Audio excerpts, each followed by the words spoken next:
When the University of Nebraska at Omaha decided to transition into Division I athletics, the students had to transition into new academic standards. Becoming bilingual is no easy task. Shannon Schaefer speaks English and Japanese. Students like her are willing to take the challenge for a better future. It turns out to be that studying abroad doesn't postpone students' projected graduation date. It's about finding the right program that works for you.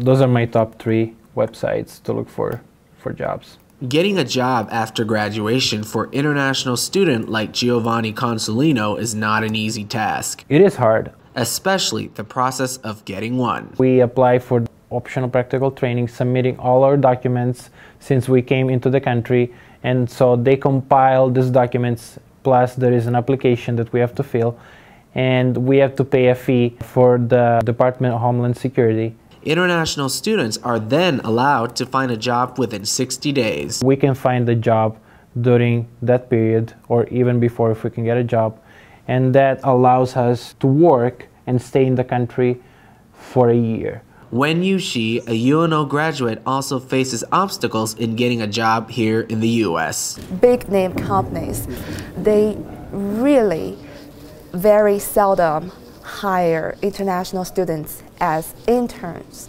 or as entry-level employees because of the visa. There might be a lot of trouble involving in hiring an international student. Although finding a job in the U.S. can be challenging for international graduates, Consolino says the best way to overcome this is for one, to stay true to their roots. Just be yourself, because you're gonna change the way you are, and so we have to prove ourselves that we are better than others. We are better than ourselves in a way, because we only have to achieve that level of perfection to say, I made it. For the Omaha News, I'm Benjamin Hausch.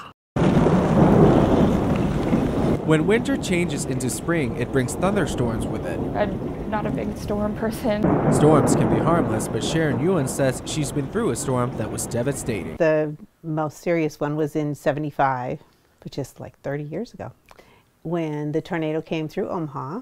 It hit Exarban and hit Westbrook. It was so frightening. The memory of that tornado left Ewan convinced she needed to be ready in case another one were to hit in the future. I want to be prepared, so I like to have some bottled water downstairs, and we'll go under the stairs and have blankets to cover up the kids with. Ewan isn't the only one concerned about storm preparedness. UNO student Jessica Yurkowski learned to prepare after experiencing a tornado herself. You could hear stuff hitting the house, like debris, and it was hailing really bad, and you could hear it like shattering some of our windows upstairs.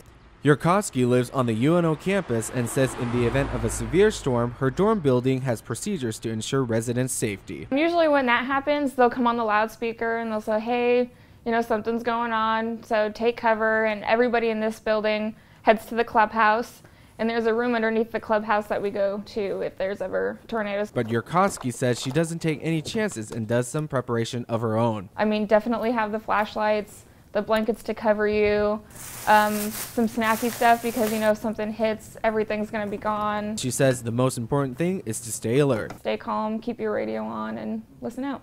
For the Omaha News, I'm Benjamin Hausch. When UNO's international students get together to share their culture, it's an awesome way to represent who I am. The music, colors, and costumes swirl into an exotic evening of pride and friendship. There's so many international students that represent so many different countries here, and I think it's an awesome way to showcase things that people don't even know about your culture. And a way for international students to help the local students better understand the different cultures. In America, where there's so many different cultures coming together, you see, someone with brown skin and you automatically think Indian, when it could associate Pakistan or Bangladesh. So I think it's nice to be able to explain those type of cultures and let people know that, hey, we're different and this is what we represent. Better yet, it gives international students the feeling of being welcome. It's important to have this event so they know that, it's okay to talk about your culture here, and we want to learn about your culture. Just like you're here to learn the American culture, they're showing their culture off as well, and we're learning from their cultures. For many international students, being able to showcase their country and culture brings a sense of pride and the feeling of being closer to home. There's people here, if you show that you support another culture and that you support where they're coming from, then they are more accepting of you and you're more accepting of them. So yeah, I definitely think it's a place away from home. For the Omaha News, I'm Benjamin Hausch.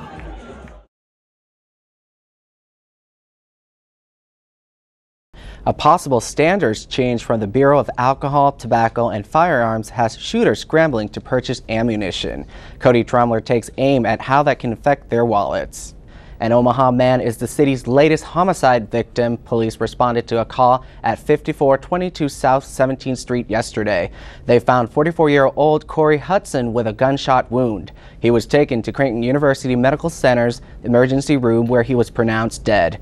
Anyone with information about the murder should contact the OPD Homicide Unit or the Crime Stoppers hotline at 402-444-STOP. Your information could lead to a $25,000 reward.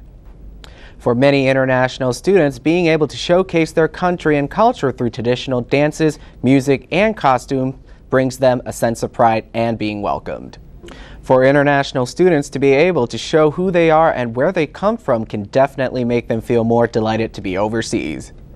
Not many artists would be willing to put a sometimes radical term as the title of their art exhibit. Reporter Emily Master goes in deeper on why one artist called her exhibit, "I Heard She's a Feminist." This week's UNO's College of Business Administration was named the best school in the country for veterans by the Military Times in 2015. The Military Times looked at 75 schools across the nation that supported military students. This honor followed UNO's overall #1 ranking as a military-friendly school in 2014.